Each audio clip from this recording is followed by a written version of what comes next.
Excellent. Okay. So welcome everybody to Plato Frontiers in Life Sciences. This is Professor Becky Larson. She's with Biological Systems Engineering. And she's going to be talking with us today about managing manure to reduce environmental impacts. Becky, I'm going to ask you 5 questions. Okay. Where were you born? Southfield, Michigan.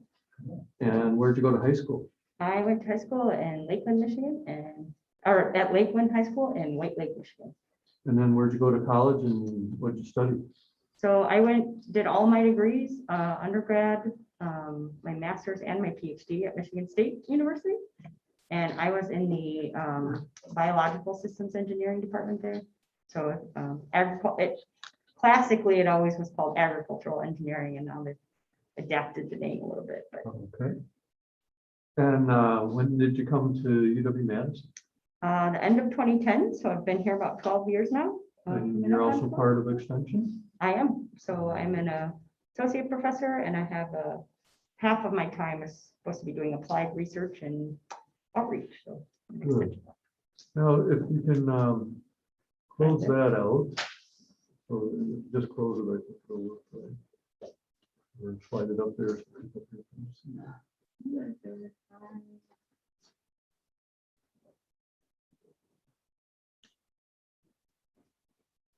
All right. Good. Thank you very much.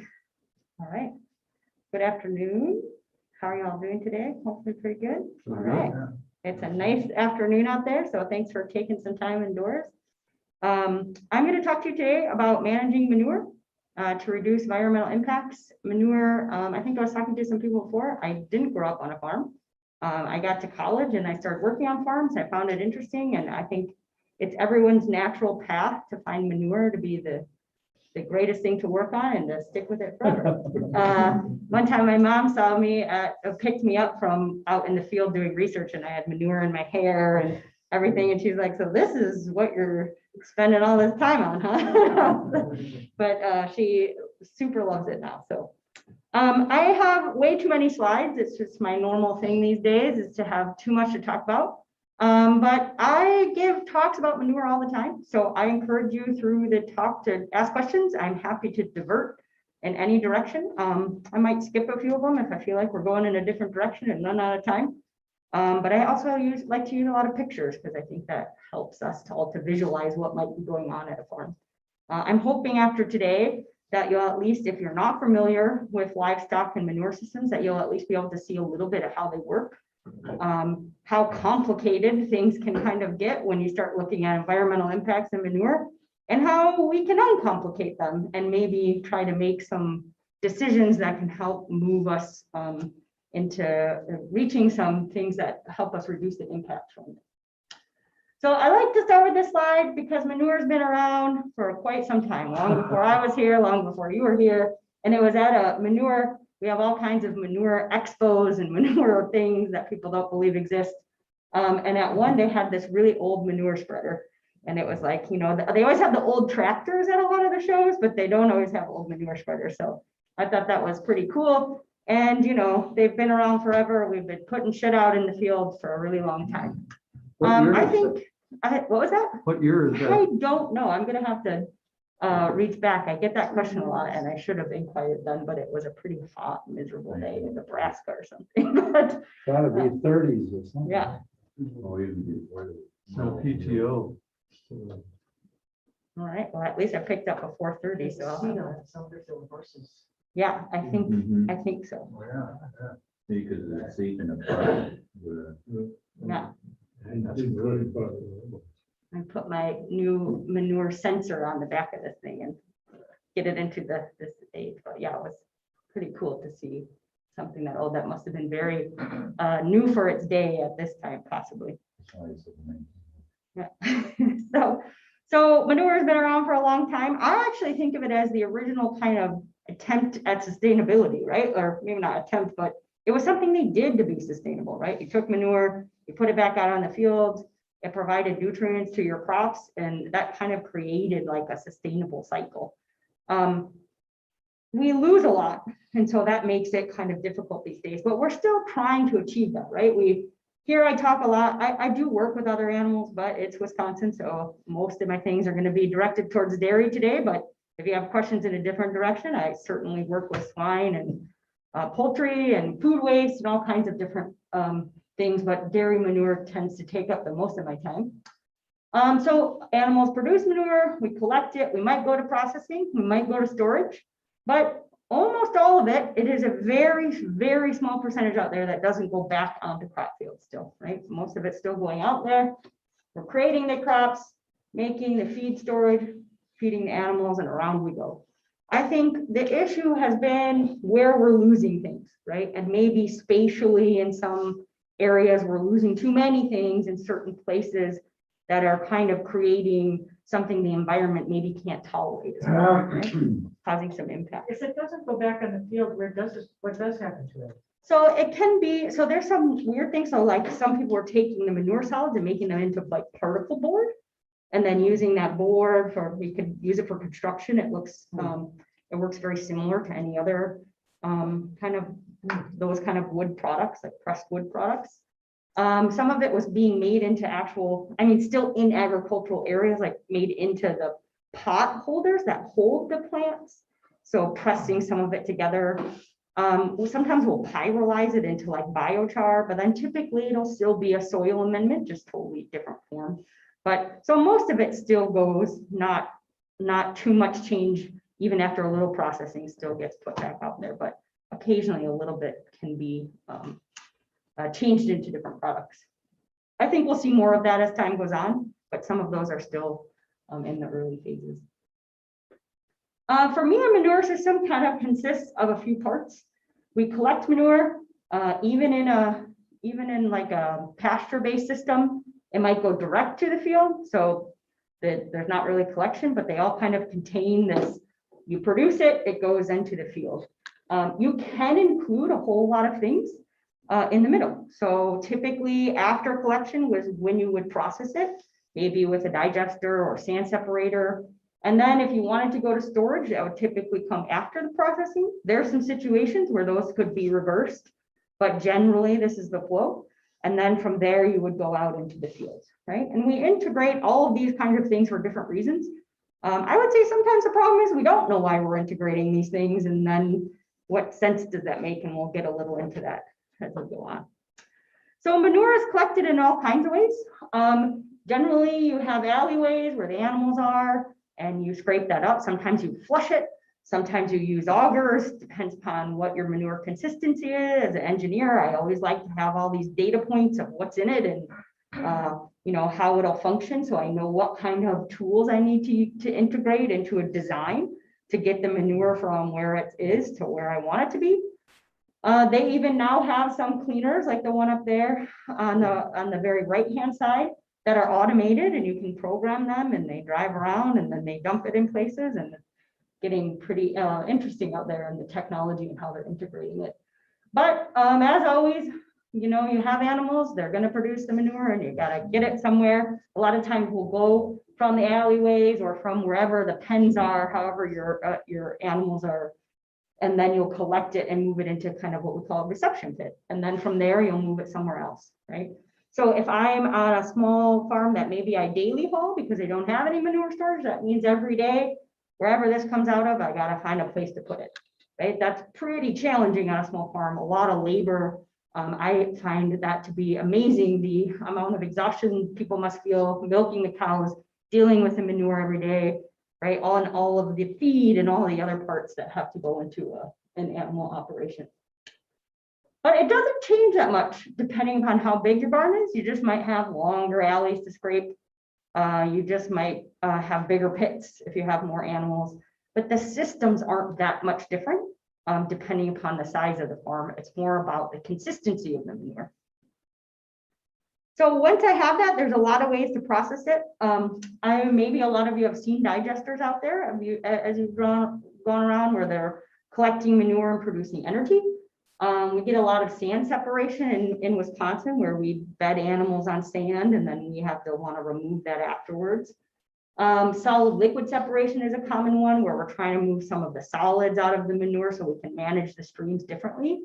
They now have systems that go all the way to clean water. I was at a farm maybe 2 years ago where I could drink the manure after it had been processed into clean water. I know that probably makes a lot of people like, oh, like, what are you doing? But I didn't get sick, and it really went through a high level of a number of processes to get to clean water. We'll see. I think those are going to become a lot more of those. You're going to start seeing those treated to clean water. They're coming down in cost, so we'll see where the direction goes in that. But some of the larger farms are certainly moving in that direction. So, but with all of these, even with the treatment to clean water, there's always some byproduct. You can't just make things disappear, right? Even in a digester, I get a lot of questions of, oh, so then everything, you put it in there, it's all gonna, I like to call it processing. Aside from the treatment to clean water, these all change the manure. It doesn't make it go away, right? So you still have to deal with some of the components. After that, we go to manure storage. You can see a farm layout, lots of things going on. Maybe you have manure storage, it can be expensive. So some smaller farms might not be able to integrate that or afford the cost. Or you might have more solid manure, which means you don't need this kind of manure storage. You might hear something called a lagoon or other things, but those are generally treatment systems. So as an engineer, I would call something a lagoon if you're actually trying to get something to change in the manure. Generally in Wisconsin, we just have storages. So we're just putting it in there. Manure does change, but I wouldn't say we're targeting a certain treatment change as it sits in the manure storage. We're just trying to avoid, we're trying to use that to increase our management decisions, right? So now I don't have to daily haul like a small farm that might not have storage. You could be a big farm without storage. But so you have a storage, and so you say, now I don't have to deal with this on a daily basis. I can wait until maybe it makes more sense for my crops. Maybe it makes more sense for precipitation, et cetera. Yep. Well, you're on that slide. Could Yep. you use your cursor to walk us through? I see the white silage there, and then if you can just walk us from there over to the manure pile and Sure. what's happening. So this is, I think this is the USDA farm, if I'm remembering correctly, out in Prairie du Sac. And they have animals in these barns here. These are lactating cows, and the barns down here are over here are what we call dry cows and heifers. I think actually their heifers are at a different facility, but they might have a mix here. So dry cows are when they're not lactating and being milked. They're over, you have to keep feeding them. They're still alive, but they're not in with the lactating cows.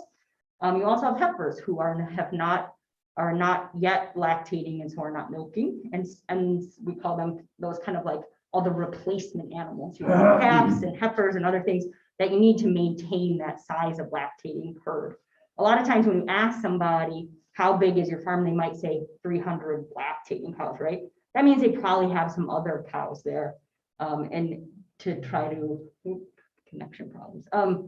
They might have other cows there to maintain that herd size, even though I'm sure you're not seeing me on Zoom.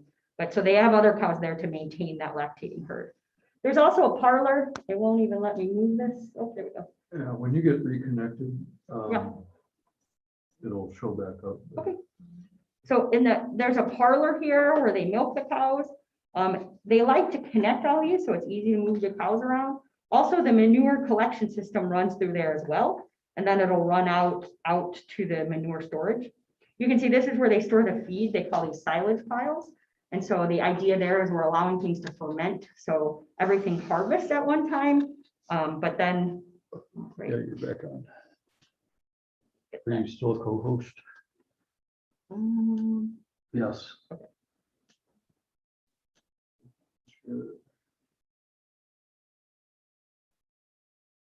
Sorry. The problem with the Wi-Fi. Yeah.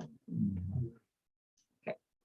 So they have silage storage here, so you can generally they try to compact that. I'm sure maybe you've seen them around, and so it ferments, and so the animals could still eat it later, and then they feed that to them, and then they have some other storage and bags out here for feed.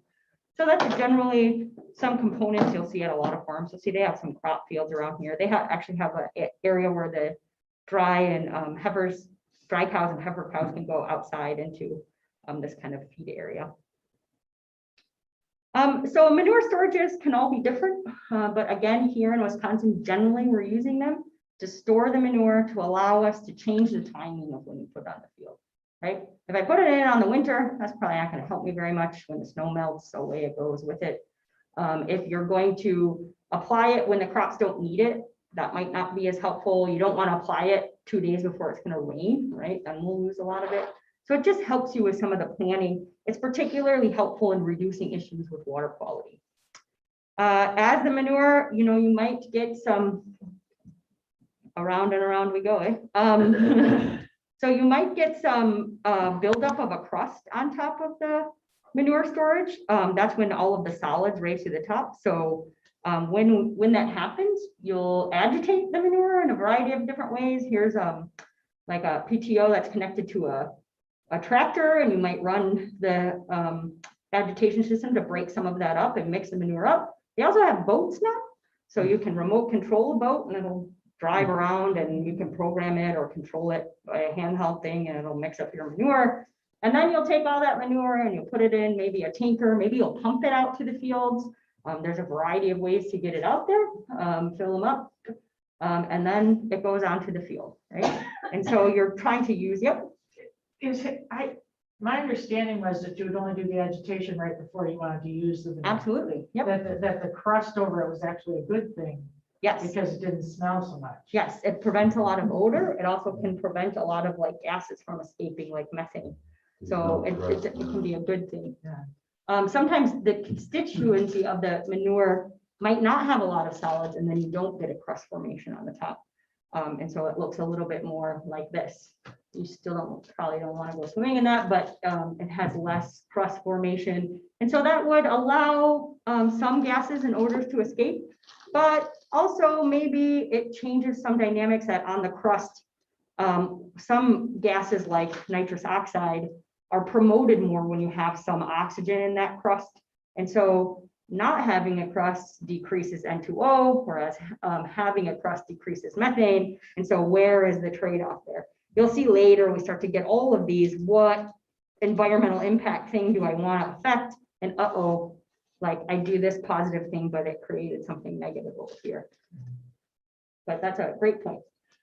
So you can apply it in all kinds of ways. This is, for slurries and liquid manures, you can use a tanker like this. We see a lot of people moving to injection. I'll talk about that in a minute. So there's lots of other ways to apply manure. So I'm sure I wasted too much time on background, but that's kind of the background. I'm going to talk a little bit about what are some of the problems we're seeing lately with manure systems that are leading us to maybe think we maybe need to adjust our systems a little bit. So you can see here, the manure, get this in our way. The manure can cause some issues. I think the big one for me when I first started was water quality, right? We get runoff, we can get leaching, and there are a lot of rules you have to follow. Some of them are very strict. Once you get to a certain size facility, you may have heard the term CAFO before, you're considered a permitted facility, and you have to have permits that relate to water quality issues. It's called an NDPES permit. And that's the same kind of permit like a wastewater treatment plant would get, right? And so you're not allowed to discharge certain, contaminants to, water, surface waters. And so they have rules for that. But if you're not that size, there are still rules, but they're enforceable in different ways. And we have so many farms, it's really hard that we don't really have the staff to a lot of times, honestly, to review all the farms, to look at what they're doing, to enforce some of the things. So it's a pretty complicated problem in terms of the amount of people you would need to monitor all the farms and look at them. And, which farms are causing problems, that's all they're kind of debatable. Like some farms are doing really great. They're really working really hard to do all their management. Some farms might not care as much, right? So there's some issues with water quality. I think the outcomes of that, the outcomes end up being some things like this. So for example, we see that there's a lot of nitrates in Wisconsin in groundwater wells, right? And so nitrates are really problematic. They cause something called blue baby syndrome. There's a limit in how much you really want. There's a standard of 10 milligrams per liter. That's a concentration in your drinking water that you don't want to exceed. And so you can see here, if it's colored at all, these groundwaters are showing that they're over the nitrate standard. there's a lot of information out there that can show you. Some of it's definitely from manure, some of it's from fertilizers. It can be a variety of things that can add to these. But I think we have a tendency to get caught in the who's adding what and who's to blame instead of trying to look at, I know manure contributes to this, right? It might not be all of it, and it's good to get ballparks to know maybe where we should target efforts.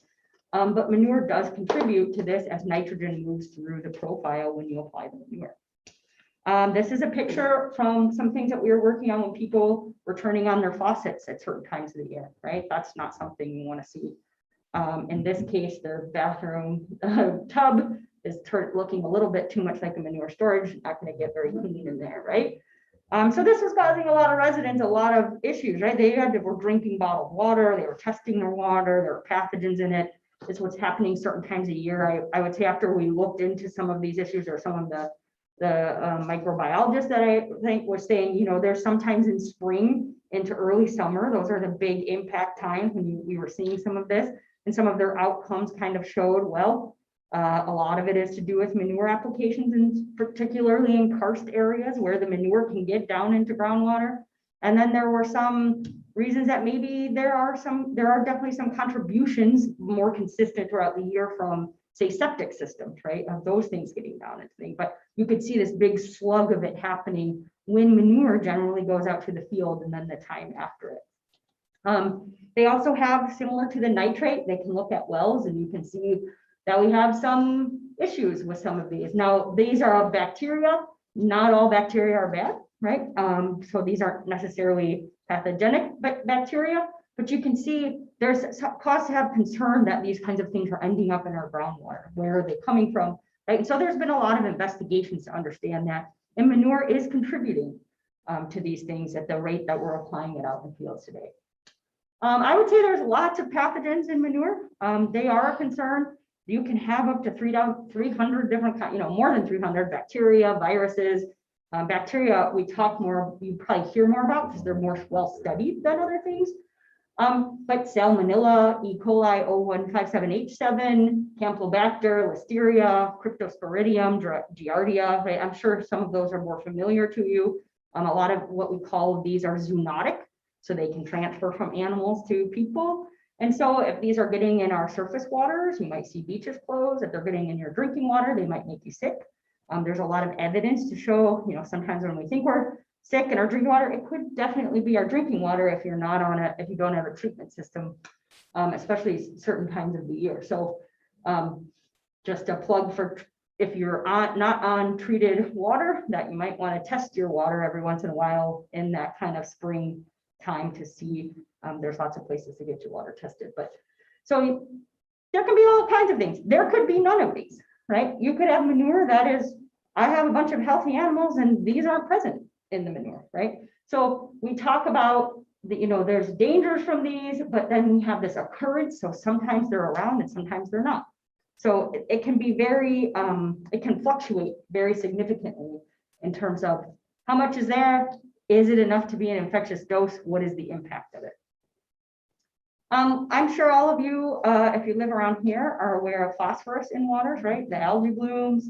When I first moved here, I think I came and interviewed here in the winter, so I didn't see any of that. And when the summer rolled around, I was like, ooh, that's a funky smell coming out of there. Manure definitely contributes to the algae that's produced in the lakes. I think you guys had a talk most recently about it, right? So we know it's very well known. Again, I think we sometimes get into how much is from, no, you did it. It's from the leaves, it's from this. Manure is a major contributor to the phosphorus in the lakes. Maybe not the only thing, but definitely a contributor. We know it comes from fields. We know it runs off. We know it's affected all kinds of streams and lakes and rivers, and the EPA used to do a lot more of these studies. The assessments are less common these days, so they're a little bit old, but generally the more they assess, the more problems they seem to find. So I'm guessing it probably has gotten a little more, a little worse since this one in 2009. So what's happening here, right? We have a lot of manure. When I think about manure, we have those losses, right? We talked about sustainability. We want to put the manure, we want to use the nutrients, but we don't want it leaving the fields. So as engineers and other scientists, we've designed things that try to prevent some of those things from leaving the field, right? I put manure on there. I want to apply it at the right time. I don't want to do it before precipitation. I want to do it when it can infiltrate. I want to put berms around, or I want to keep it away from a stream, right? Of what we call separation or a setback distance. So I'm trying to do all these things to keep the manure from exiting. The problem is, that's one strategy, and it's good. We need to keep doing that. We've been doing that for a while. It's had some impact. We also think with increased amount of precipitation events lately, that we'd actually be in a worse shape if we hadn't continued to do those things. One of the other things we talk about in the group of manure people that I deal with, we talk about how much manure we put on a land base, right? So if I have a land base, no matter how well I protect it with these practices that limit losses, if I just put too much, you're not going to be able to limit the losses very well, right? So we call that kind of like, to me, I call it this nutrient imbalance. Like you put way too much on a field, and so now you can't prevent it from leaving because even little losses are going to add up to a large amount, right? So I like to kind of just show that you have a little bit of phosphorus out in the field. You might lose a little bit into the stream if you're doing everything right. You have a lot of phosphorus in your field. You're going to lose a lot of phosphorus off of that thing, right? It's a pretty simple concept, but it becomes pretty complicated as you start to see the system you have to deal with and how you plan for some of these things. So I always advocate for you have to do both. You have to think about that you can't excessively apply something to a land base where you get this buildup of nutrients, because containing it without losing it to the environment is going to be near impossible. And then you have to work on that balance. And then you also have to do the practices, which we sometimes call edge of field practices, that limit losses from the field once you get it out there. Aside from water quality, which I'll talk about later, water quality to me, I heard someone speak the other day, well, we already dealt with the phosphorus issue. And I said, wait, what? We already dealt with it, right? Like moving on to new things. I don't think we've dealt with it, right? Maybe we've gotten used to the impact, but we still have a pretty big issue with phosphorus, particularly in this state or the Midwest in our water bodies. Air quality issues are also a thing, right? We can get particulate matter, we can get greenhouse gas emissions, ammonia, hydrogen sulfide. There's lots of standards we want to think about, lots of ways we can mitigate these. But so there's different things, right? We have water quality issues, we have air quality issues, right? There's also odor. I hate dealing with odor. It's really hard to measure. It can be a total pain. It's what people notice first. I would say if you talk to any producer who gets complaints, it's always usually precedented by a big odor release where it's really aggravating people. And then that leads to what are we measuring and looking at. So odor is an issue with air quality as well.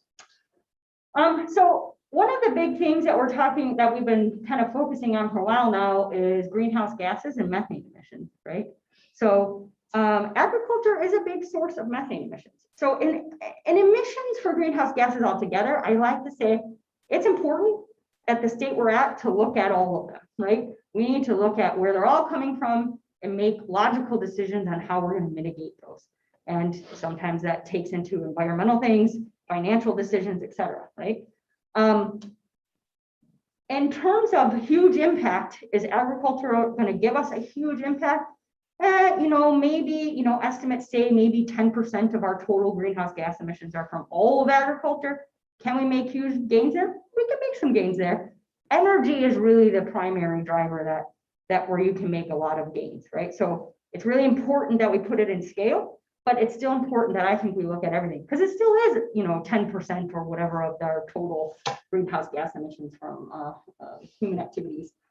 So methane, I'm sure you've seen, is one of the big areas that agriculture contributes to. So methane is a highly potent greenhouse gas, not so much as N2O, but so CO2. I don't know if you've had a lot of talk about climate change and the gases that contribute to that, but we talk a lot in terms of CO2 equivalents, right? So we talk over, okay, how much are these other gases contribute to warming as much as CO2 does, right? So I'm going to say one CO2 is equal to about, it's like 28, one methane is equal to about 28 carbon dioxide molecules. So we'll say one methane has 28 CO2 equivalents, right? One N2O is some like 310 CO2 equivalents, right? Because their impact to warming. They have different lifespans, and so there's all kinds of things that have to go into that calculation. But generally, you can think of methane has a higher warming potential than a CO2 molecule. That's why people get interested in trying to mitigate it, right? So on your column on the right, that's impact. So Yeah. 50% of impact, not moles or molecules. No. percentage. Okay. Yeah, this is just, where is it coming from? So in global methane emissions, enteric fermentation. So that's from cows, right? That's, you know, a lot of people think maybe it comes from them from out the back end, but it's mostly out the front end, them burping, like 95%. So that's a huge chunk of methane, right? What is the next one? I think losses from like natural gas systems. So they have these fugitive emissions that they release. You know, there's some other things on here, rice cultivation. Manure is the yellow on the very left one. So overall in methane, I mean, it's not the biggest one, but we have a lot of instruments to maybe try to tackle that one. We don't have as many to maybe tackle enteric besides getting rid of the cows, right? So there's not a lot of, yep. But the difference between the first two and C is that Yep. C is impact. So that's telling me methane from enterics is making up 50% of this. So the first one is global, where's methane coming from? The second one is US, where in the US are things coming from? And so enteric is a little bit less in the US. The third one is from a farm. Where are the sources of all the emissions coming from? And so you see methane from the cow and methane from manure are big ones. The other big one right here is N2O from crops. And maybe N2O isn't huge, but remember that factor of 310 is really huge. We also don't have a lot of what they say like dials or knobs to turn on N2O. It's a hard thing to control. Enteric methane is a hard thing to control aside from, we have some strategies I'll share with you, but some of the other ones are a little bit easier to implement. Thank you. Can farmers adjust those amounts by the feed they give the cows? Absolutely. So they can adjust by the feed, they can change the genetics of the cow, they can just improve the overall cow's health, reduce maybe how often they have to replace the cow. So like how long cow, there's a lot of strategies. And we work with farmers all the time. We've been working with Organic Valley lately. They've set some really big goals and how they're going to try to reduce it. So they're really working with their producers to try to get them. But you can kind of see here, just it kind of graphically illustrates the bigger the red arrow, the bigger the losses of methane. So most of it is enteric, some from methane, particularly in storage. Now, when we store manure, that's when we allow it to sit there. A bunch of time goes by and we lose a lot of methane, right? But why did we store manure in the first place? Because we didn't want to apply it when it's raining or when it's winter, right? So you can see there's a thing of like, well, I could get rid of storage and reduce my methane, but then I would increase what I'm losing to water quality. So it becomes this, like the more factors you start to think of, the more there's less practices that can target one. And maybe there's an area where runoff isn't that big of a deal. You're in an area where there's no streams, there's no access. The runoff isn't going to go to a surface water. So then maybe I should focus more on emissions, right? Or there's locations where really sensitive to water, losses to water and impact. And so I should really try to focus those and maybe not on the other things. Is the manure producing methane when it's in Mhm. storage? Yep. So that if you put it on the field, then the methane is never produced. So Is that yeah, right? because the conditions in the storage are anaerobic. There's no oxygen. So Okay. the microorganisms that produce the methane are really active in that environment. When you put them in a more aerobic environment, different microorganisms take over. And so typically more CO2 is produced instead of more methane as they break down the carbon. So there's different processes going on there that so you can avoid certain microorganisms from becoming dominant and active. So we start to break these down using something we call life cycle assessment, where we can start looking at, okay, where is it from, right? So all of the greenhouse gas emissions from a farm all right, if we're looking at a typical farm, which even though I say that, there is no typical farm, right? So sometimes we have to model all kinds of different farms, which I'll show you in a little bit, to try to understand what practices would help certain kinds of farms. But you can see a lot of the methane emissions come from storage, and a lot of the N2O comes from application. So those are our big losses in terms of that. So then I'm going to talk now a little bit about, well, what do we do? How can we mitigate some of these things? So first we start with the cow, and there's a bunch of numbers, and I fixed this before, but now I forget how. Hide something. High floating media control. Oh, thank you. So Randy Shaver once put this together, and I found it really interesting. The manure output, when we look at cows, he was saying, now look at milk per cow. So say I'm increasing the amount of milk, and I might change my efficiency, what I feed it, what genetics I use. And so some cows can produce more and more milk. Now look at the kilograms of manure per kilogram of milk. And what do you notice there, right? So the amount of manure I produce per amount of milk I produce gets less as my cow becomes more efficient.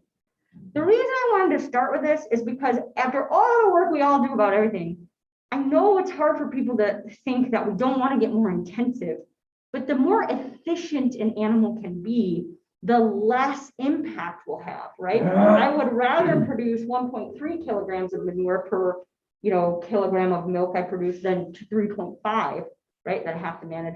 So the first thing you're going to see as I start to show you data, efficiency is important. The more efficient you can be, the less impact per unit of whatever you're choosing to produce.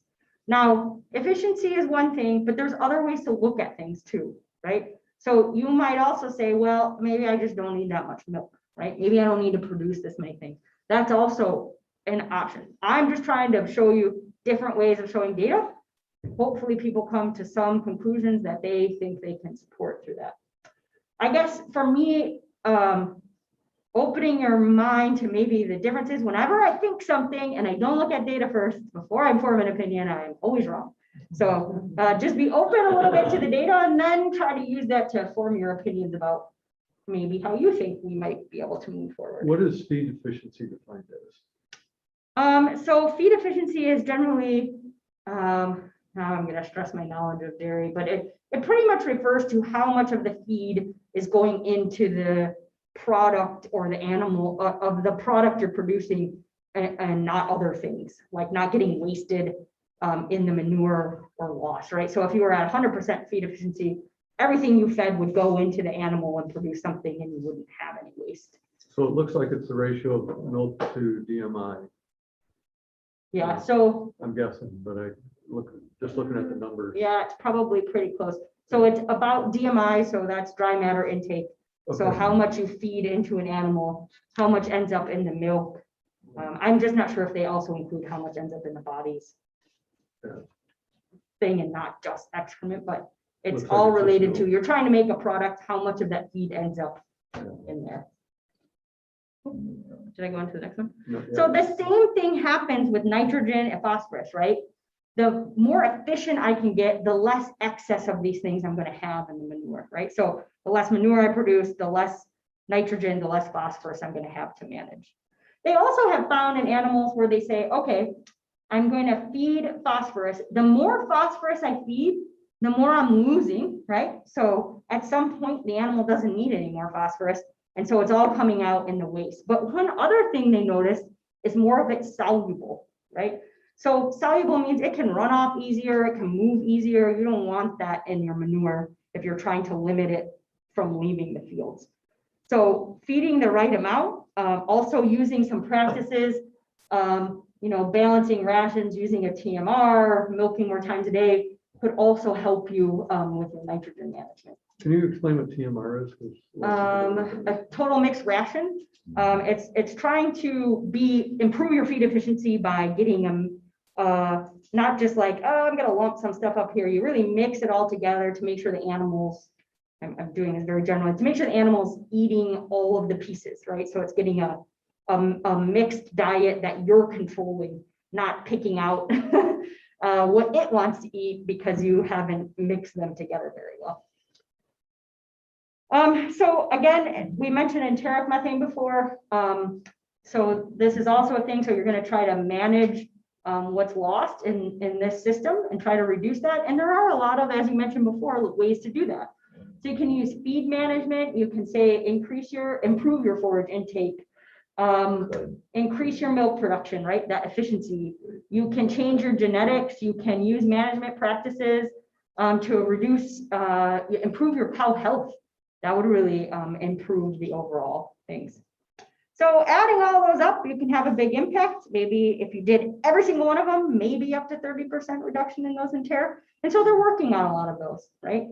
But for us in the manure end, I like to use, we're trying to use tools like all of these processing systems to try to reduce some of those things. I'm just going to show you two quick ones. I'm probably going to run out of time sometime here soon, but I think we'll get through the two of these and get to talk a little bit about the last few messages that I have. We also have the room till 3 o'clock. Okay, great.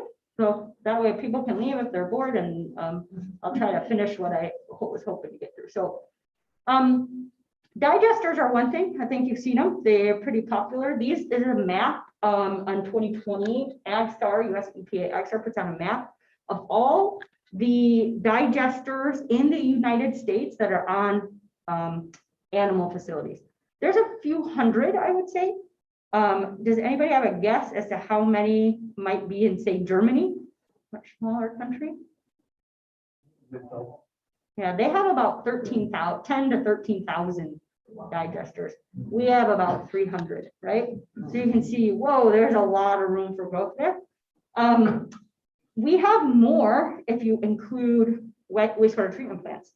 Like here in Dane County, we have a digester at our wastewater treatment plant. So for our human waste, we are capturing methane. We don't have as many at livestock facilities. We are seeing them increase, right? So we are seeing more go in recently. Wisconsin used to be the leader. I don't know that we are anymore. Other states adopted policies, particularly California, Vermont, that allowed them to really increase the number of systems that they had there. In Germany and other places in Europe where they have a lot, they changed the policies so that say we pay, what do we pay for our electricity here? Maybe 12 cents a kilowatt hour or something like that. So they were paying people with digesters maybe up to 30 cents a kilowatt hour, something like that, in order to pay off the infrastructure. And so then they backed down over that over time. Here we're now seeing the increase because there's some policies. There's one through California, which is the LCFS, the low carbon fuel standard, where people are able to get some payback from there, from they're putting extra taxes on fossil fuels and then having that go to things that are renewable. And so they're able to tap into those credits. There's also a RIN market. That's another system through the EPA where people are able to get credits. And so now we're seeing a lot of investment in this area because that is making those more attractive. But I think that's great, right? We're doing something positive, but I also think we have to look at investments as to, is this investment making the decision we want? Because you could be doing a different investment into other environmental policies alternatively. I don't think that digesters do lots of wonderful things that I'm going to share with you. And so you can decide. I just wanted to present to you the whole picture of the options you might be able to choose. So you might see these, they stand out a little more. These are called completely mixed systems. Down here is what we call a plug flow digester.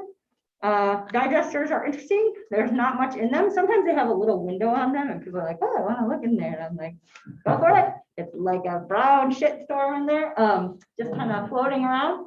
The manure goes in, it gets mixed, and then the gases, remember we talked about before, the microorganisms break down organic matter and release the methane. So now we're just capturing that methane. Before it was just floating up into the atmosphere. Now we're capturing it. We're also trying to control the process a little bit more. We're trying to make an environment where those microorganisms are producing more methane and not more CO2 and not some of the other things they produce. We're really trying to say produce as much methane as you can. So we're warming it up. Higher temperature makes them more active. Really no oxygen is allowed in there. And so they're producing this gas, we're capturing it, and then we're using it. The same thing's happening in this plug float, which is underground, and it's concrete. It still has some headspace, we call it, in the top above the manure, where the gas is being collected in that system. Are those brown roofs fabric or are they of?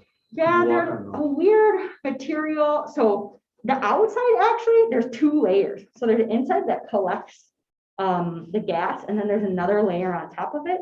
And in between there, you can put some air or whatever to pressurize it.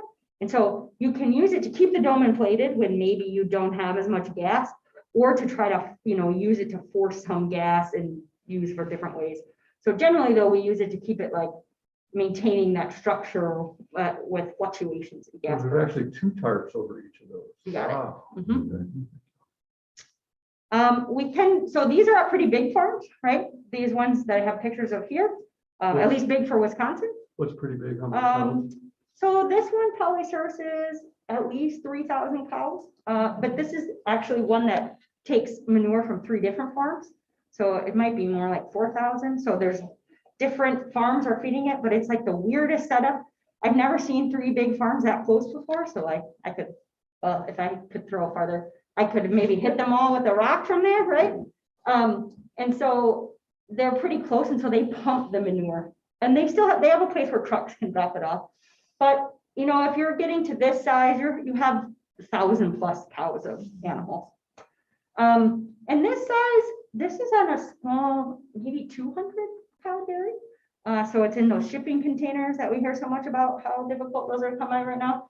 And they have this small digester, and they're doing all kinds of cool things there, right? So it's harder to make this happen because of economies of scale. It's harder to finance this small little one because some of the hookups, some of the basic things, it's a flat fee to do this regardless. To run this special line out here, it costs $300,000 or $500,000, regardless if you're making this.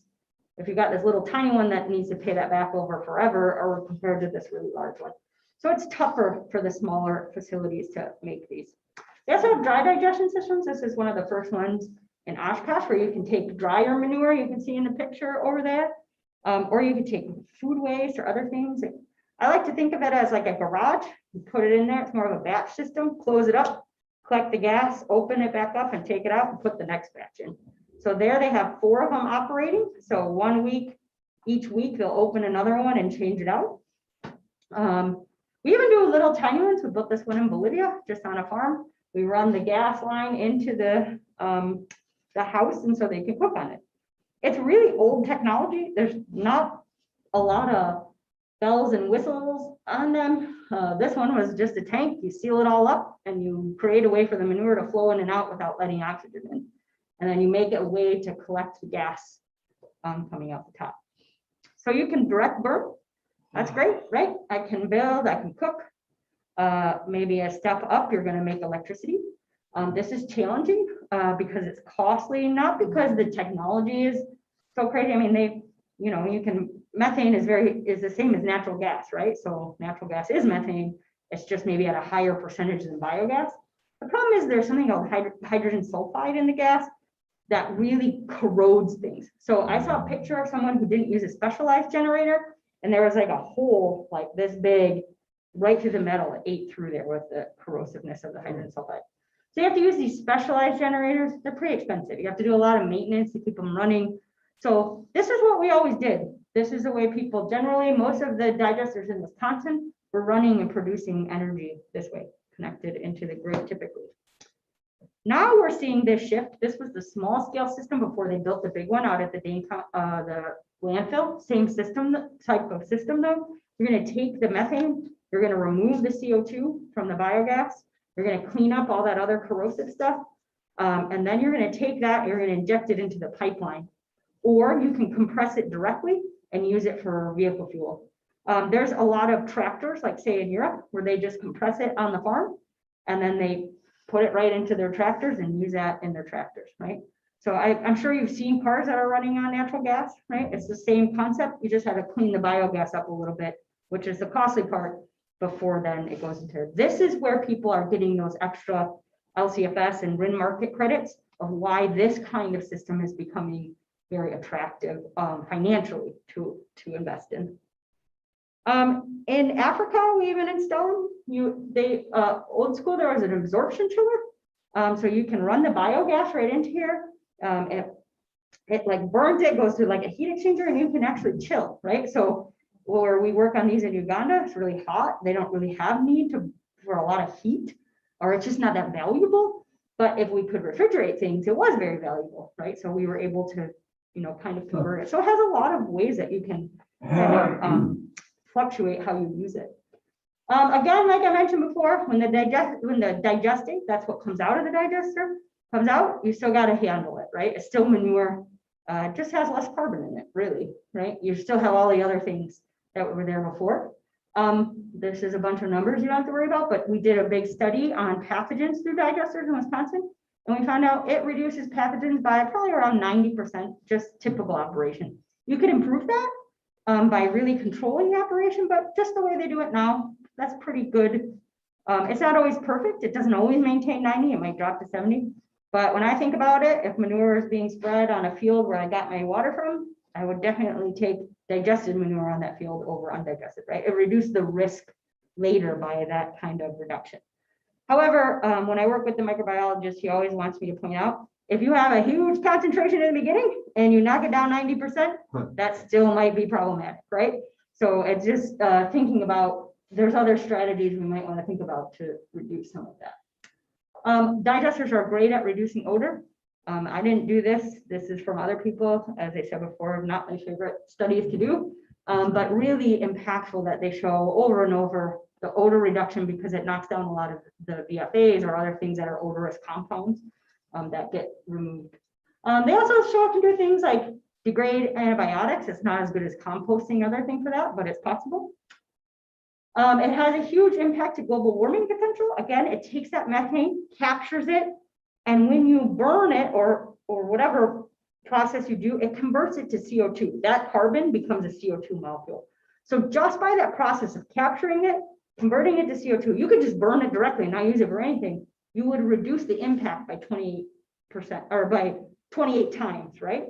Because you've converted that really highly warming H4 molecule to a CO2 molecule. So you can see, although it has this great benefit to all those things, there are still some negatives. One, ammonia, it increases, right? Because we've mineralized nitrogen. So a lot of the organic nitrogen that was in the manure before, at the end, turns into ammonium. And so then it can convert and be lost in the air, especially when we're storing manure afterwards without taking any practice. Now there's practices. So here on the very left, this is just a typical, we put in a digester with surface application, boom, our ammonia emissions go up. But if I use injection system or whatever, I might be able to bring those back down. But still, I could use an injection system here and bring those down a little bit, right? So after digestion, you're going to lose more ammonia. That's injection into the soil? Yep. Yep. So when I apply it, remember I showed you that Yep. surface one, and it's like, I'm going to put it right into the soil. Is there any use? Can that ammonia ever be captured and used? Absolutely. So there is a farm that is now doing an ammonia capture system, and then they're selling the ammonia to organic farms because that's a really hard thing to come by. It's really expensive, so the market is big. So the cost to capture it is looking like it might be worth it in that market. We'll see how that continues to play out, but there is potential to do that. So that's considered organic ammonia, that certified organic farmers? Yeah, can put so in the field? organic rules are a little bit confusing sometimes, and that manure is the one thing that if it's manure, it doesn't have to necessarily come from an organic farm. Oh, really? Yeah, there's a lot of interesting rules when you get down to the rules of what organic you're talking about. And so it can't go through certain kinds of processing that would then negate it from being organic. And so there's a lot of different rules, and there's like stages of how it's viewed, and then it has to be certified. So you might have to treat it you might have to compost it after digestion, or you might have to do certain things. But the ammonia capture that they're doing on a non-organic farm is then being treated as an organic product. Whoa. Yeah, it's a little tricky that way. So the other thing is cost. This is the Rosendale digester that was put in. When it was run by UW Oshkosh, they were talking about their annual operating was about $1.2 million. Their biogas production, where they had a pretty good contract, they were producing electricity, I think was about 10 cents a kilowatt hour. The operator said they were about breaking even here, 1.2 million. So now that they've shifted to maybe making more money, if you could implement a system where you clean it up and inject it, you could maybe improve that to actually make money instead of just trying to break even. I'm gonna skip, there's a lot of other technologies out there. I still have a bit, I know we're coming up on time and I have a little bit of things I want to talk about, but there's a lot of other technologies that you can use for processing. I think I mentioned treatment to clean water. Solid liquid separation is the one we talk about a lot. I just want to show you a few pictures. It's really just, I should show you on this one. The manure comes in, I'm going to separate it into a solid stream and a liquid stream. Maybe I'm going to go through a lot of separators and keep separating it so I can manage these different streams, right? So instead of just taking this manure, now I've got different ones. The real advantage to that, I say I have like a highly sensitive area where I don't want runoff. Maybe I don't want to put a liquid manure out there. Maybe I want to put the solids out there, which maybe won't be lost as easily, right? So there's different ways that I could manage these different manures. The more I change and have more types of manure. Also, it changes the nutrient balance. So sometimes whenever I'm talking about we don't want to over apply so much, the reason that that's happened for so long is because crops generally, if I applied enough of the manure to meet a crop nitrogen need, it's too much phosphorus, typically, in a general nitrogen to phosphorus ratio. So if I can remove some of that phosphorus into a certain different product, then I can be closer to what a crop needs. So maybe I'm trying to do that. Maybe I have another crop that doesn't need certain things, so I can start trying to manage these different products a little bit differently. So then we have centrifuges. These are pretty pricey. I'd say this one probably costs me around $1 million to put in, where I'm separating. You can separate more maybe than some of the other ones I'm going to talk about, but they're pretty expensive to operate as well. This is like a rotating screen. So this is the picture of it, and that's just what it looks like inside of here. And so you can see that more liquid manure comes into this system, and maybe you'll separate some solids out here. This is an incline screen. This will remove like fine solids. So maybe I'll go through that rotating screen, then maybe a screw press, then maybe this incline screen. So you can put them in series with each other to try to remove different piles, move different streams. This is a belt press. So you might put it through here to squeeze out any additional water. So I've separated some solids with those other technologies. I'm going to squeeze it out here. So these technologies are getting more sophisticated, and you might go to a farm that has a building, a manure processing building that has a whole bunch of these different things in a row, trying to make different products that they can manage more effectively. The one thing I wanted to say, here's a lot of numbers. A lot of the systems we implement are low efficiency. The reason that's important is coming around to when I was talking about how we model things and how we make decisions. In our group, we do a lot of research where we go around and we looked at 10 farms and we measured for 2 years how these systems were doing and what was happening, right? Because in our estimates, we model what happens. We might say, remember, we have all these pieces. We have the field and everything. It's really hard for me to run a study where I'm using the exact same manure on 15 different farms, right? And I'm measuring everything that's happening and comparing. So we'll run studies on separate pieces, and we'll track all the constituents through them. And then we'll use that life cycle tool, assessment tool, to maybe look at what does that mean overall. That's where a lot of those graphs I was showing you before. And so what we see here is, this is like our emissions, right? So here's just if I had a farm and I was just storing manure. This is the total. And this one, Horacio divided this into storage and application. So here's the greenhouse gas and the CO2 equivalents for storage and application, just for unprocessed manure. So the total is this bar. So for unprocessed manure, I'm up here. When I put a digester, here's where I land, right? I've reduced the emissions by, well, I don't know, what does this look, 7,000 to 6,000 or something. But when I went from raw and I just included a separator, I went way down here to 4,000. What we found is typically in literature, it would show you opposite. A digester was super high performing. But when we actually looked at how the systems were performing, the digester wasn't degrading the manure as much as we thought. And so what we found was you can actually, with a separator, have a lot more impact on the way. So this is modeled to the actual performance we saw in all those digesters and separators out there. And then, if you have them both combined, it's pretty much equivalent to the separator, not a huge thing. This is a lot more expensive, a digester, than a separator. Wow. So maybe we can achieve more if we're talking greenhouse gases by just separating the manure. Now, I might be wanting to reduce pathogens. Is this separation going to help? Probably not. The digester would, right? So we have to really know what we're trying to do. Here we said, well, what if you improve the efficiency? So if I already have a digester and I increased its ability to break down those volatile solids, that's what it does, converts to methane, I would really improve that, right? And I could improve this even further. So, maybe one of our steps is trying to make sure that we have improved efficiency on the systems that are already out there. What's the difference between the left and the right? The left is what the data we collected in that survey of all the sampling points showed. This is the performance from raw to digested to separated. This is if I improved the performance to a reasonable performance that I know a digester can achieve. But you can see it's a bigger reduction because right now they're not operating very efficient, little reduction. If I improved its efficiency, much bigger reduction. So the way we operate and maintain these systems is really important. Perfect. Oh, sorry. The SLS is still outperforming on both Absolutely. sides. Yeah. But I you're think- getting a lot more N2O solids. Absolutely. So the losses change into different forms, but they're less overall.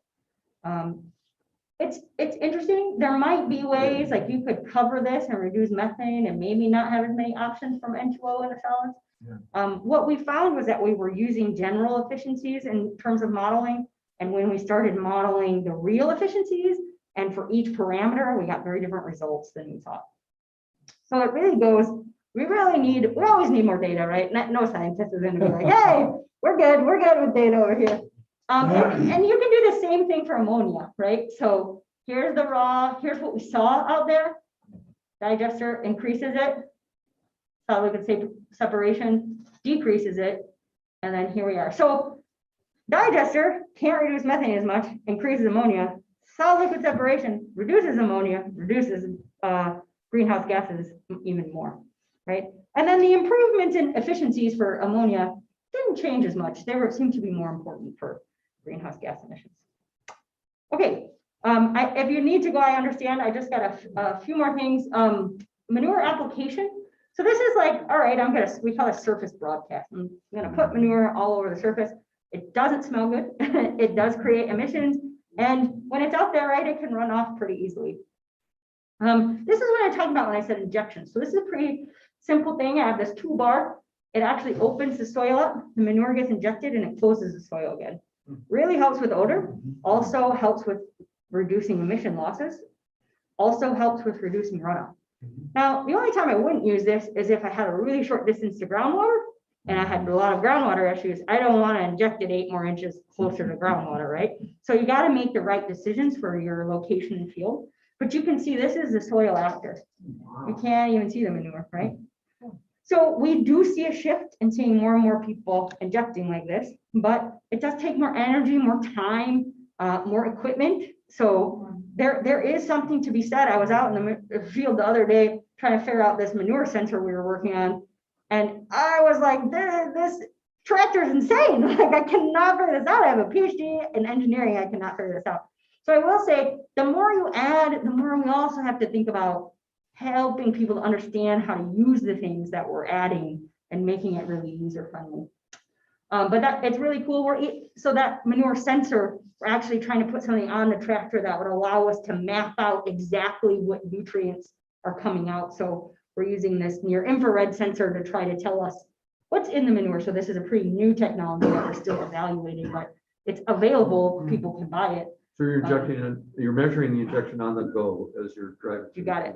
Yep. You're So you know, manure constituents can change like through, through that big thing. That's why we agitate it to try to get them to be more consistent, but they're still all over the place. So if I could put this sensor on there and it would make this nice map for me, I would know exactly what I have out there and how to add other things. So there's lots of other application methods. This is manure irrigation. We did a huge study on this, measuring pathogens from it, looking at it. It creates more odor, absolutely. If you're out in nowhere and you digest the manure, this might be a viable option. The nice thing about it is that it allows you to apply throughout the growing season. So here's a trade-off, right? If you live close to neighbors who are going to get really offended by odor, do not do this, right? If you live near almost nobody and just a whole lot of other fields, this might really reduce losses to water systems or to emissions, right? It's possible to have some really great impacts.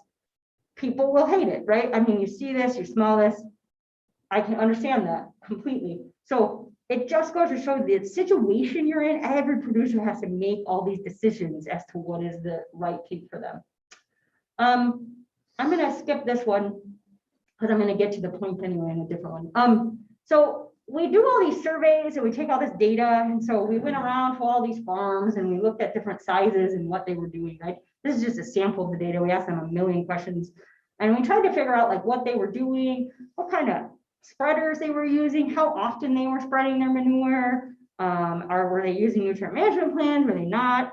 And so we took all this data and we, by farm size, modeled those greenhouse gas emissions again, right? And what we did is we used a reference scenario that had the most common practices people said they used on a survey. And so you can see for small farms, and then we had a low and a high. Practices that would produce the lowest they could get, practices that they would implement that would be the highest, based on all the survey results we got.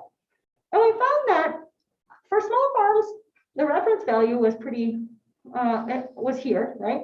And then as we increase farm size, all of a sudden we're like, whoa, the reference value is going way up. So if I'm a 200 cow farm, and what we found out was just that you're adding that manure storage, right? And so in terms of greenhouse gases, this looks worse. I would say, whoa, we need a bunch of 50 cow farms. But then when I look at water quality, that you don't have manure storage, I would say, whoa, we need a bunch of bigger farms, right?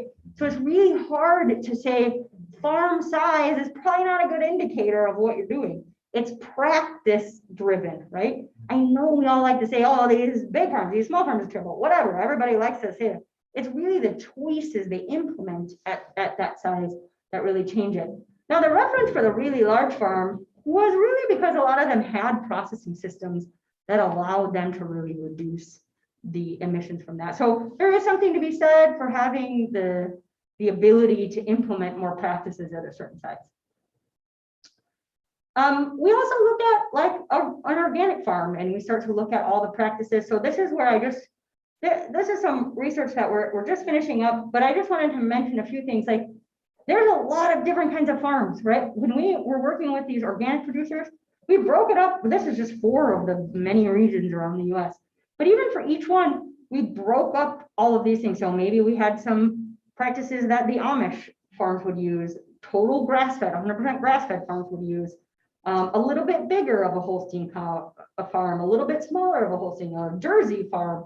And so they all had different impacts based on the practices they were selecting, right? And so then we have to go through all of those results and say, why is this one doing better than this one? And what can we implement on this farm to improve this? What are the issues? And in general, again, it has a lot to do with that efficiency, right? So sometimes organic farms look less environmentally friendly because in terms of greenhouse gases, they can sometimes be higher per unit milk produced because they're just not as efficient sometimes. So you kind of have to think about a little bit about how we present results and what that might mean. So in terms of this, we added carbon sequestration here. So that's within the conventional farms, even though it's at a lower productivity level. I'm gonna skip that for now, but then we can take this data. And so this is the Tetris graph that I just learned the other day that those Tetris pieces have names. I didn't know that. But this is my scientist made this lovely Tetris graph. So each of these is a percent, these gray boxes you can't see. So each practice you can start to see on certain types of farms, which are listed, how much it can reduce the emissions, right? So we have to start looking at, here is one just for greenhouse gases, right? And so we have all these impact factors, runoff, water quality, gases. So we have to start looking at these for all of them and deciding which practices we want to implement based on where you're at. So you can start to see this is starting to get to be a lot of things to manage. So what we started doing is working with an optimization modeler. And so this is the Dane County, right? And so this was our first trial optimization where we're like, okay, let's look at where all the farms are. So we mapped out where all the farms are. Pretty crazy, right? How they densify in an area. So we targeted that area.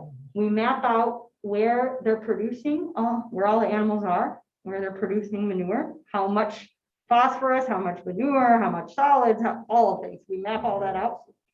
We look at what they're growing so we can get historical data of crop rotations. We figure out what the crops are uptaking, nitrogen, phosphorus, whatever. And then we start saying, we take an optimization model, we give it all these treatment things, right? I'll say you can use a digester, you can use a separator, you could use a clean water treatment system, you could use a pyrolysis system. This is how much they all cost, and this is what they do. And then we let the optimization model help us determine which kind of practices we should start thinking about. This might not be perfect, but it starts to allow us to see, whoa, this practice, even though I thought it was great, is never going to make financial sense compared to these other ones, right? Because the operating costs, all the things, the transport, all of the things create a lot of differences, especially like economies of scale on how big something might need to be. You might need to truck more of it. So we let the optimization model take all these details. And what you can start to do, and what we start to do is say, okay, if we don't give manure, phosphorus a price tag at all, it doesn't really, the model says don't move anything around, right? We start to put a price on the amount of phosphorus, say we were to put a price tag on it, it starts to move manure around to different, implementing different processing systems. So all the red dots mean we're putting a processing system here. All the blue means you're going to start moving manure to these places. And then we start to model the environmental impacts of that too. So at $0, all those kind of things say you've got too much P being applied to this field here. And then at $15 a pound, you'll see, oh, look it, there's not a lot there. So I can tell it for different environmental impacts, what kind of things, and I start to see what kind of processes start to get recommended. And then I can run it across different impact categories. And I can start to see, oh, look at, it's always recommending solid liquid separation, or sometimes it's recommending digesters. So you can start to kind of get a feel for what practices are going to be more advantageous. And so you can do it on different scales. This is one that we started to do on the whole of Wisconsin.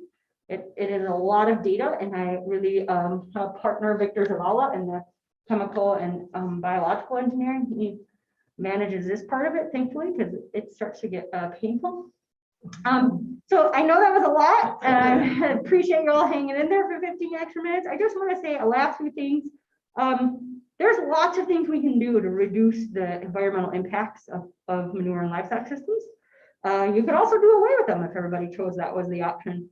Processing and management need to be developed based on specific environmental goals, right? If I'm putting a digester in to achieve reduction in greenhouse gases, maybe that's not the target. If I'm doing it to reduce pathogens, then I'm nailing it, right? Like it's probably that's one of my only choices for that. But it's really important to think about what you're trying to achieve. Environmental impact categories for one system can be opposite, right? It could be beneficial in one and maybe having negative impact in another. Efficiency is really important. So the more systems we put in, the more efficiency we can pull out of them, the more our money investment will be, the more worth it'll get. There are low cost options. I talked about digesters and things. Composting has great outputs in a lot of these areas, and you can get into it pretty low cost. So there are low cost options. Efficiency improvements are helpful for everyone, right? They improve your financial status as a farmer as well as reduce your impacts. Our assumptions can be misleading. This is a whole lot of data, right? I would have always guessed that digester is going to be our best bet for greenhouse gas emissions reduction. I'm seeing maybe separators are a better choice. Financially, they're a better choice. So we have to look at the big system and what we just think in our heads. Big farm is better or worse, so small farm is better or worse. We got to kind of challenge those assumptions and make sure that the data supports the conclusions we're making. So We have a lot of online resources. You're welcome to check them out. If you have any questions, I'll answer them. I'm sorry again for running a little long, but hopefully you learned something. Thanks for going so long. This is great.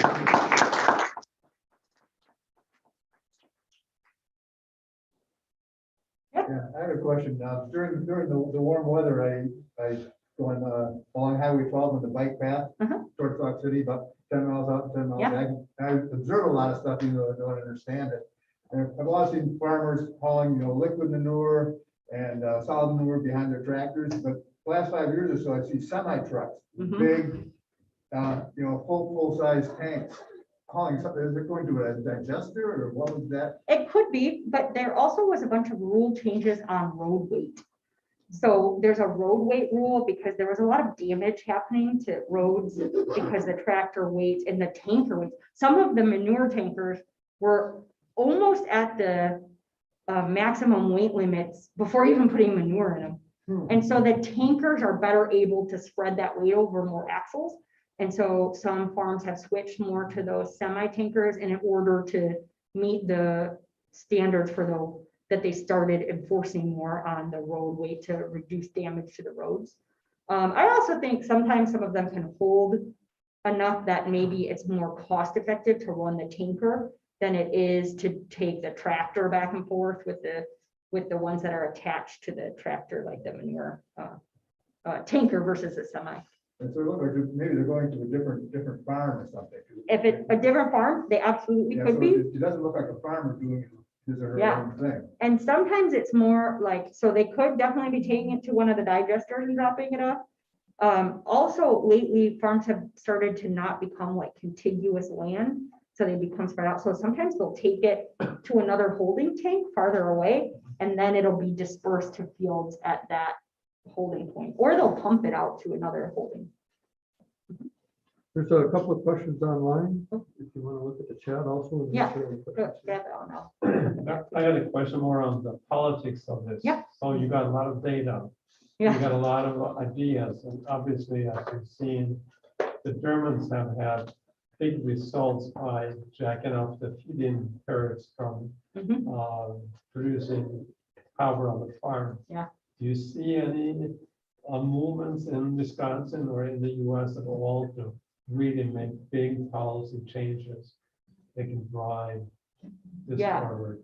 So we were seeing out of California some big policy changes in terms of their incentives to implement some of these things, like with the LCFS.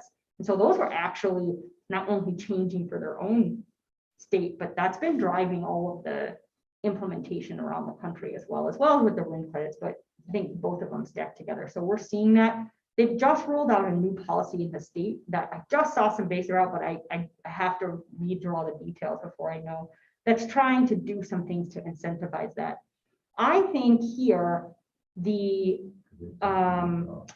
personally, I think that the digesters will be pushed continually by the choice to provide additional money for people to take that risk. So we're seeing that's how that's playing out. I actually think that drives a lot of things.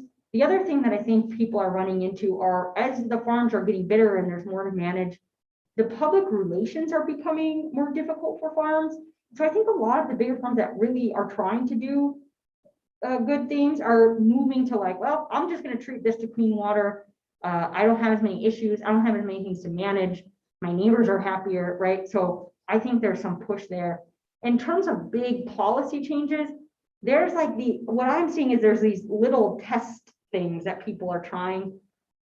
And in certain areas, they're always focused on one impact factor, right? So out of this LCFS and the RIN credits are all targeting greenhouse gas emissions.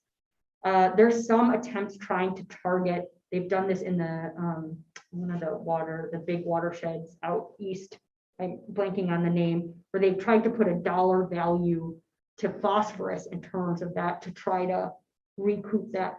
So we're seeing what I feel like is some scattered attempts at individual indicators, and that might play out that way because in certain areas, some things are more important than others. I haven't seen an attempt at a holistic kind of way for policy to move things into the next generation of what I think America will be. Where I'm hoping we'll see data where we have NIR system mapping what's coming. The map will be sent to the regulators. Everything will happen without having to have a ton of personnel. Things will be flagged. Everything can be more controlled, with it being a lot easier for the producer and the regulator to achieve all of those things. But I might be dreaming. If you want to speak to questions on those. Sure, let me grab those. Is there any audio? Hopefully, no, just kidding. Okay, how much does the spreading of solids from wastewater treatment plants contribute? It absolutely contributes. So that's one of the things in our other study where we were looking at Dane County. We didn't include it in there, but that whole area, we thought, well, maybe we can move some manure where those farms aren't. But the wastewater treatment plant is applying a lot of their product. You know, they have different names. Can't remember which one's Malorganite and one's something. Yeah, so they all have different names for their products. Those, it's the same thing. That's going to be competing for the same land base. And so when some people have done some big studies looking at all of it, they all contribute and they all have to be managed. And it becomes difficult where I was talking about people start saying, well, it's their fault or it's their fault. But in reality, to me, a lot of the same practices have to be implemented. There's just kind of different cost structures that come along with them, and maybe different levels of like engineers run this. So they can do some different things at that large of a scale. Whereas, you know, over here, a farmer might have to be operating it. So that's a good point. Seaweed as cow food. That's very interesting. We just got a big funded project to look at growing algae. And then what do we do with the algae? Do we try to turn it into a fertilizer? Do I try to put it back into the digester? Could I develop a feed for it? So that's something we're trying to look at now. So, and people here are very well informed. Let's see. Can seaweed cut emissions? Yeah, he's got a citation. Yeah, so that is also, so it looks like UC Davis was looking at that. We're looking at it in terms of like, could I use the algae? We're using algae instead of seaweed to try to remove some of the nutrients and then use them more effectively so then they can't get lost in the system. So I think there's potential. I haven't looked at these particular ones in terms of seaweed, but there is always, I'll say this, there's always the potential. As an engineer, I could make all clean water, reduce all the emissions, just the price tag that's going to land on that is going to be pretty high. So what we're trying to do with all these new studies is, can I do this cheaper? Can I achieve something positive at not the cost that the current options are? And I would say there's a good reason to do that because there are alternatives, right? Like I could use that money to put in solar panels that might achieve the greenhouse gas reductions we need. And then maybe I just need to focus on the water quality. So I'm hoping at some point we start getting to these, what we're working on is trying to get to for each of the technologies what the price per pound reduction would be so that I could more easily compare that to technologies in another field. So I think that's generally tackling them. When I was putting out the tweets on this, I saw the blog post from Cornell that estimated that a 200 cow lactating herd produce the same bio waste as about 9,000 people. Mm-hmm. What's your response to their calculations? Is that about right? Probably close. So a cow produces about 20 gallons, like a 1,400 pound cow produces almost 20 gallons of manure a day. So that's a lot more. And what you have to think about too is in our houses, we produce a lot of waste, but we use a lot of water. So it's really diluted. So people are always like, why can't we just send this to a wastewater treatment plant? I'm like, well, we'd have to build a lot more wastewater treatment plants. And so that would get really costly. So there is an option to do it, but the price tag that comes along with that, people probably wouldn't want to spend. So I would say their calculations are probably pretty close. I didn't look at the exact numbers, but I would say it doesn't take a lot of cows to be equivalent to, you know, a lot more humans. So there's a lot to balance there in terms of how we handle it. Yeah. Yep. Yeah, I was thinking about like odor control and pig farms, and I got this wacky idea all of a sudden. Okay. Can you potty train pigs so they just go in one spot? So one of the really, I think we're trying to do it to cows because if you can keep the urine and manure separate, there's actually a lot of benefits from that because the urine has a lot of nitrogen and then the manure has a lot of other things. And when you combine them, degradation and losses happen faster. So they actually I just saw a study where they were trying to train the cows to urinate in one place and go another. And then in Uganda where I work, they actually have little systems where it like sends the urine over in one stream and then the manure gets collected over here. So not a crazy idea. I don't know how to train a pig, but you gotta get someone on it. Thank you All very right, much. thanks so much. Appreciate it. Not next week, but December 1st, our last class. There. And if you have any ideas, bring them along. Field variety. Has anybody ever been up to the Randolph to see how they grow carrots in the muck soils there? It's gonna be, yeah. Thank you very much. Yeah, thanks.